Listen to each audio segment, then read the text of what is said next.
Not many people know about FarFetch, although we're going to do north of $500 million in sales this year. Unicorn, a term used by the tech industry to define a company worth over $1 billion. But they're becoming less and less mythical, with 13 entities breaching the threshold over the past year in Europe alone. CNBC's new series aims to find out more about them. In this episode, we visit FarFetch to find out how it started, why it's so hard to start a fashion tech business, and where it's heading next. The idea behind FarFetch came about in 2007. So we're now probably the most international full-price luxury company worldwide. We have offices in 7 countries.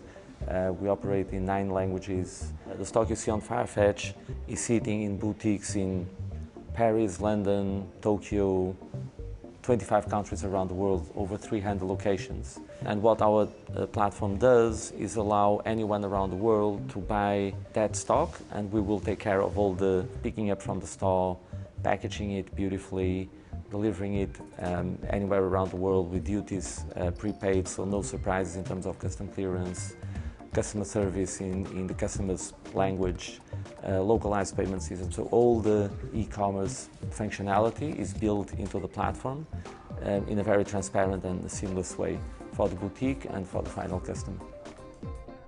The company reached unicorn status in March 2015, but that doesn't end its lofty ambitions. So we think we're still at the beginning in this industry. If you look at online penetration in luxury fashion, is only 5% globally. So 95% of sales are still happening in physical stores. So we think this is day one in the industry, really. And for us, the big challenges are international expansion. We've recently launched in Korea, Russia, Japan, China, so we're still very young in terms of developing those markets. So that's still going to be an ongoing challenge. Establishing FarFetch as a global destination and a global brand, so increasing brand awareness. Not many people know about FarFetch, although we're going to do north of $500 million in sales this year. So I think there's a lack of brand awareness compared with the size of our business. So offering omni-channel, fully integrated experiences that bridge that gap between offline and online is where the big growth is going to be. José is Portuguese, and from the start, FarFetch's operations were split between Porto, his hometown, and London, where he lives. A risk that paid off. We think it was a great competitive advantage actually for us.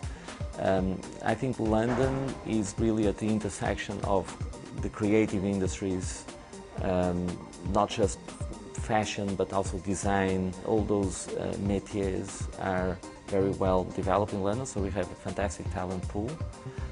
Plus it's really easy to convince people to come and live in London. And it has a thriving venture capital and startup ecosystem. So I think it's really the best city to start a fashion tech business. And Portugal is a great place to hire developers and build development teams, which is quite difficult to do in London. So it's something that it's a formula that has definitely worked for us.